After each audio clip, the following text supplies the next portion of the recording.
खंडहर का ward number 9, जिसे कभी बंद किया गया क्योंकि वहां कोई मरता नहीं था। साल 2002, दिल्ली के बाहरी इलाके में एक विशाल मगर अब वीरान पड़ा सरकारी अस्पताल था, शिवराज सिविल हॉस्पिटल। कभी यह शहर का सबसे बड़ा अस्पताल था, लेकिन अब इसे लगभग 20 साल हो चुके थे बंद हुए। वजह? लोगों के मुताबिक एक के बाद एक सुसाइड, लापता स्टाफ और सबसे रहस्यमयी चीज वार्ड नंबर 9। ये वार्ड ऐसा था जहां मरीज मरते नहीं थे, गायब हो जाते थे।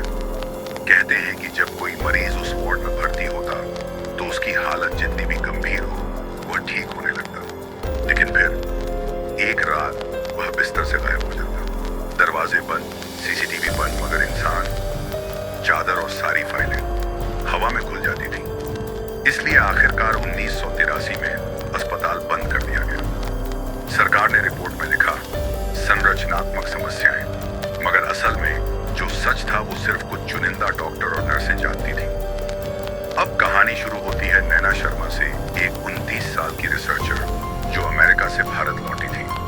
उसका उद्देश्य था भारत में हॉस्पिटल स्पिरिचुअल फेनोमेना पर एक डॉक्यूमेंट्री। उसे जब शिवराज हॉस्पिटल का रिकॉर्ड मिला तो वो बेताब हो उठी। इतना डॉक्यूमेंटेड रहस्य, सरकार की चुप्पी, सीसीटीवी रिकॉर्डिंग्स तक बंद, कुछ तो जरूर था। उसने वहां जाने की इजाजत मांगी, मना कर दिया गया। तो उसने बिना अनुमति एक रात अपने कैमरामैन नीरज, साउंड टेक्नीशियन तनु और एक लोकल गाइड बबलू के साथ हॉस्पिटल में घुसने का फैसला किया। रात 11:57 पर वे चारों अंदर घुसे और जो उन्होंने देखा वो अब तक किसी डॉक्यूमेंट्री में रिकॉर्ड नहीं हुआ था।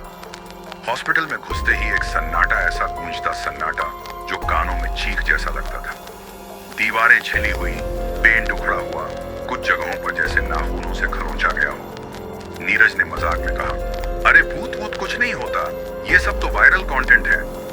तभी पीछे से किसी बच्चे की धीमी आवाज आई, नर्स को बुलाओ, मुझे दर्द हो रहा है। सब मुड़कर देखने लगे, वहां कोई नहीं था।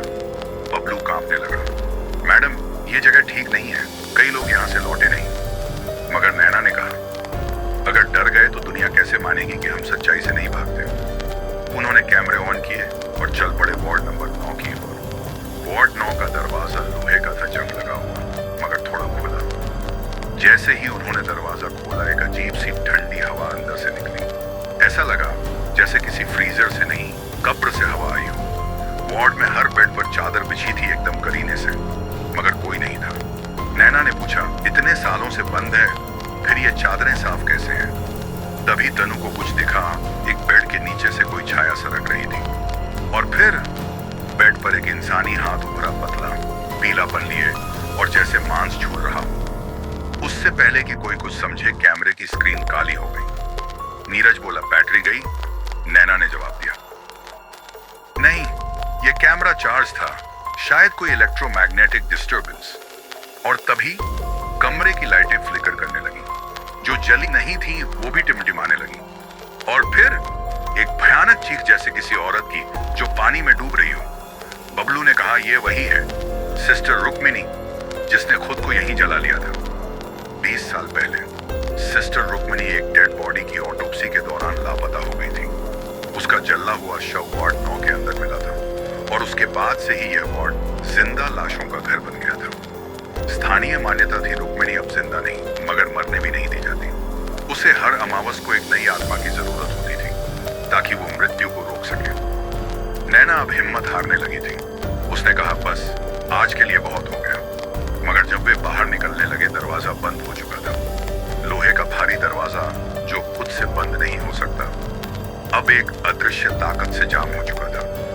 बाहर जाने का कोई रास्ता नहीं। तभी वार्ड में एक बेड की चादर फड़फड़ाई और नीरज गायब हो गया। सिर्फ उसकी टॉर्च जमीन पर गिर गई और पास ही उसका गला खून से लथपथ। तनु चिल्लाई, बबलू भागा, मगर वो दीवार से टकरा कर गिर पड़ा और फिर कुछ उसे खींचने लगा, जैसे जमीन के नीचे से कोई हाथ उसे नीचे खींच रहा हो। नैना अब अकेली थी। उसने किसी तरह एक खिड़की तोड़ी और वार्ड से बाहर निकली, खून, पसीना और डर से तरबतर। 3 हफ्ते बाद नैना को सरकारी अस्पताल में होश आया। वो बुरी तरह जली हुई थी मगर जिंदा। डॉक्टरों ने पूछा, तुम वहां अकेली कैसे बची? उसने कुछ नहीं कहा, बस धीरे से मुस्कुराई। असली डर अब शुरू हुआ। रात को जब एक नर्स नैना को दवा देने आई तो देखा नैना आईसीयू के कोने में खड़ी थी। उसकी पीठ मुड़ी हुई और उसकी आंखें जल रही थीं। नर्स भागी, डॉक्टर आए, मगर नैना बेड पर थी उसी हालत में जैसे पहले। सीसीटीवी चेक किया गया रात 2:09 पर। नैना उठती है, आईने के सामने जाती है और फिर उसकी आकृति दोगुनी हो जाती है। एक औरत की छाया उसके पीछे खड़ी थी, बिल्कुल रुक्मिणी जैसी।